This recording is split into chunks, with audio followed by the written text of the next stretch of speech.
मैं डॉक्टर वंदना आज आपको बताने जा रही हूँ कि breast feeding mother and child दोनों के लिए ये बहुत ही इम्पॉर्टेंट है। इसका क्या इम्पोर्टेंस है और गवर्नमेंट इसके लिए क्या इनिशिएटिव्स ले रही है। तो सबसे पहले हम जानते हैं कि ब्रेस्ट फीडिंग है क्या। It is also called as nursing, जिसमें कि मदर अपने बच्चे को दूध पिलाती है। ब्रेस्ट फीडिंग में fat, sugar, water and protein optimal balance में होता है for the growth and development of baby. कहने का मतलब है माँ का दूध सर्वोत्तम आहार है। या तो आप कई बार टीवी में न्यूज़ में देखते ही होंगे। दरअसल इसमें सारे न्यूट्रिएंट्स जो एक बच्चे के ग्रोथ एंड डेवलपमेंट के लिए आवश्यक है वो मौजूद होते हैं। इतना ही नहीं, माँ का दूध बच्चों में ऐसे भी बायोकेमिकल रिएक्शंस को ट्रिगर करता है जो कि उनके ग्रोथ एंड डेवलपमेंट के लिए अच्छा होता है, बेहतर होता है। सबसे बड़ी बात तो यह है कि माँ के दूध में ऐसे एंटीबॉडीज होते हैं, इम्यूनोग्लोबुलिन्स होते हैं जो बच्चे को इन्फेक्शियस डिजीज से प्रिवेंट करता है, डिफेंड करता है। साथ ही साथ माँ के दूध में पॉली अनसैचुरेटेड फैटी एसिड्स होते हैं जो बच्चे के normal retinal development and neural development, it means brain development के लिए आवश्यक होता है। अब बात क्या आती है कि बच्चों के लिए माँ का दूध किन किन मामलों में बेहतर है। तो आप सभी जानते हैं हमारे देश में बहुत सारे बच्चे जन्म लेने के बाद मर जाते हैं। इसका वजह है कि मदर भी अंडर नरिश्ड होती है और मदर का हेल्थ अच्छा नहीं होता है। यानी कि बच्चे की मोर्टेलिटी एंड मॉर्बिडिटी को कम करने के लिए ब्रेस्ट फीडिंग बहुत ही कारगर है। इसके साथ ही साथ ये बच्चे में अस्थमा, फूड एलर्जी और बाद में टाइप 1 डायबिटीज होने से भी रोकता है। उतना ही नहीं, आप देखते होंगे कि डॉक्टर्स कई बार बच्चे को बॉटल से दूध पिलाने के लिए भी मना करते हैं। इसका सबसे महत्वपूर्ण कारण यह होता है कि बॉटल से दूध पिलाने से बच्चे में गैस्ट्रो इंटेस्टिनल इन्फेक्शन होता है।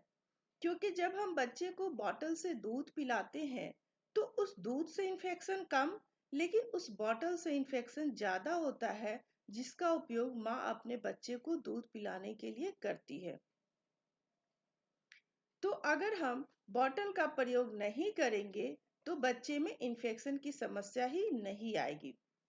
अब है कि बच्चे को अगर ब्रेस्ट फीड कराया गया है तो उसका इंटेलिजेंस लेवल भी बेहतर होगा और उसकी कॉग्निटिव डेवलपमेंट भी उन बच्चों से ज़्यादा अच्छी होगी जिन्होंने ब्रेस्ट फीड नहीं किया है।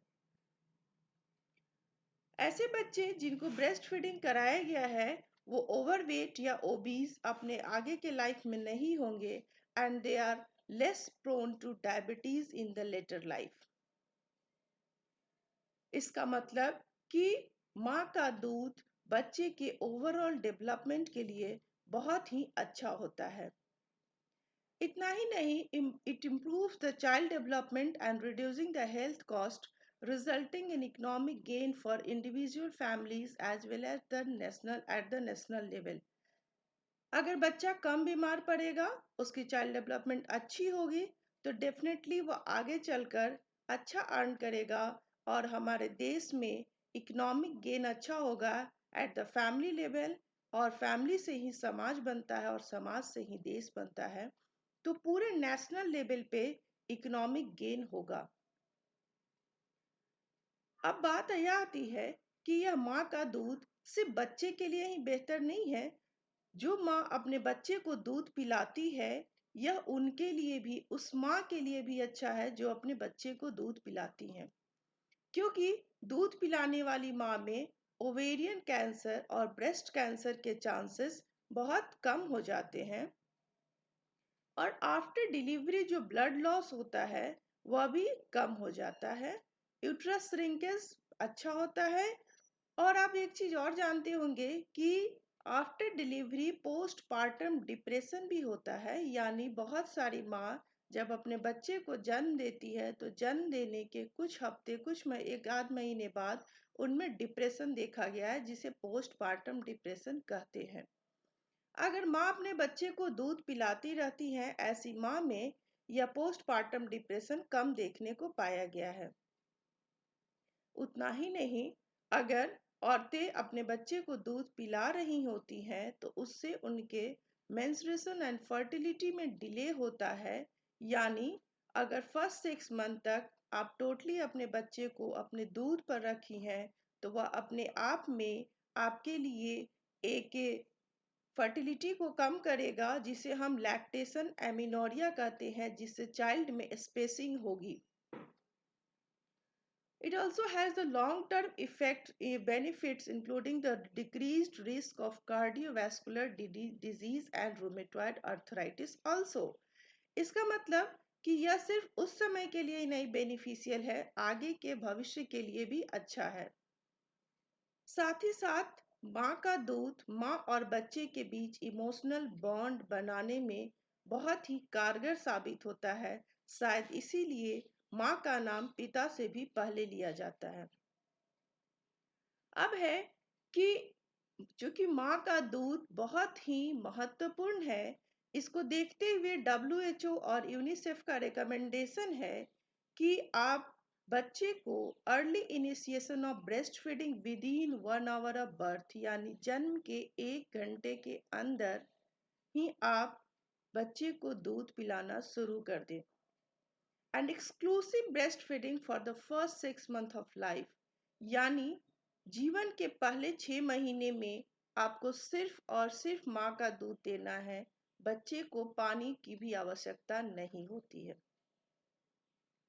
Introduction of nutritionally adequate and safe complementary food at 6 months together with continued breastfeeding up to 2 years of age or beyond।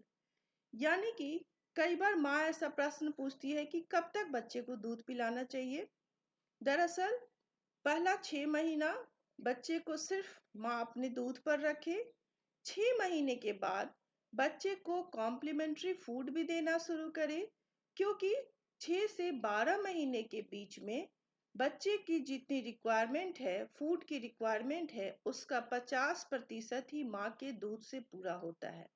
बाकी का 50% हमें कॉम्प्लीमेंट्री फूड जैसे खिचड़ी, दलिया, दाल का पानी, मैश्ड केला, चावल दाल आदि चीजों से देना चाहिए। और फिर 1 साल से 2 साल के बीच सिर्फ 1/4 यानी कि 25% पोषण माँ के दूध से मिलना चाहिए। बाकी पोषण आप कॉम्प्लीमेंट्री फूड से शुरू करेंगे बच्चे का। अब हम देखते हैं कि WHO के अनुसार क्या फैक्ट्स है, क्या सच्चाई है। दरअसल 45% ऑफ चाइल्ड डेथ जो है अंडर न्यूट्रिशन की वजह से होता है। हमारे देश में आज भी बच्चों की जो डेथ है उसका 45% हिस्सा अंडर न्यूट्रिशन की वजह से है।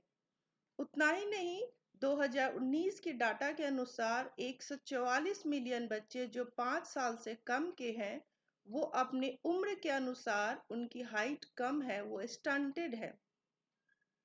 47 मिलियन जो है वो वेस्टेड है, यानी कि उनका हाइट के अनुसार वजन बहुत कम है।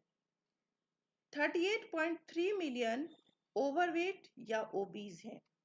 यानी इन तीनों का कारण ही है कि ब्रेस्ट फीडिंग प्रॉपर नहीं दिया गया है। इसका मतलब यह है कि और यह भी पाया गया है कि सिर्फ 40% बच्चे हैं जिनको जन्म से 6 महीने तक सिर्फ ब्रेस्ट फीडिंग पे रखा गया है। यानी आज भी हर 3 में से 2 बच्चे हैं जिनको माँ का दूध पूरी तरह से नहीं मिल पाता है। अब क्या है कि 820,000 बच्चे को हम की जिंदगी हम 5 साल के अंदर बचा सकते हैं अगर उनको ब्रेस्ट फीडिंग प्रॉपरली कराया गया है। Breast feeding improves IQ level, school attendance, and it is also associated with higher income in adult life।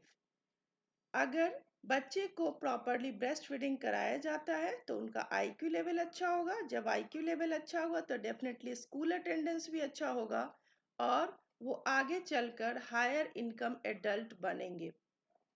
यानी कि ये बात मैं पहले भी बता चुकी हूँ कि अगर बच्चे का चाइल्ड डेवलपमेंट अच्छा होगा तो वो डेफिनेटली एक अच्छा इनकम अर्नर होगा और जिससे कि हमारे नेशन का ग्रोथ होगा।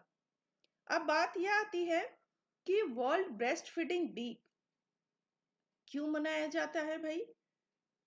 क्योंकि आज भी देखा जा रहा है कि हर माँ अपने बच्चे को दूध नहीं पिलाती है।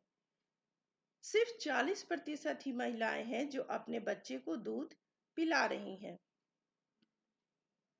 तो इसलिए WHO और यूनिसेफ ने इस बार अपने वर्ल्ड ब्रेस्ट फीडिंग वीक जो कि 1 से 7 अगस्त के बीच मनाया जाता है, उसका थीम है support breast feeding for a healthier life.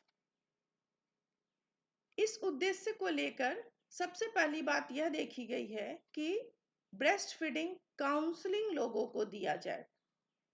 अब इसके लिए कैसे पॉसिबल है?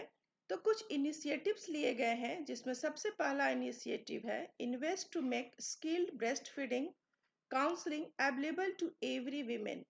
इतना इन्वेस्ट किया जाए कि हर वीमेन को ब्रेस्ट फीडिंग की काउंसलिंग दी जाए, अवेलेबल हो पाए।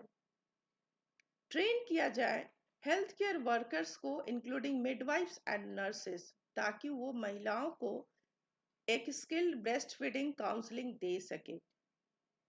इसके बाद है इंश्योर करना है कि counselling is made available as part of routine health and nutrition services and there must be the partner and collaborate with civil society and health professional associations। यानी पार्टनरशिप भी करना पड़ेगा हेल्थ प्रोफेशनल एसोसिएशंस के साथ और civil society के साथ। साथ ही साथ बहुत ही अहम मुद्दा है कि प्रोटेक्ट करना है हेल्थ केयर वर्कर्स को from the influence of baby food industry. Baby food industry का इतना इन्फ्लुएंस हो गया है कि कई बार लोगों को ये कहते आप सुनेंगे कोई बात नहीं, माँ का दूध नहीं हो रहा है, माँ का दूध नहीं पी पा रहा है बच्चा, तो आप डब्बे का दूध पिलाइए। इस चीज से प्रोटेक्ट करना होगा हेल्थ केयर वर्कर्स को। Thank you.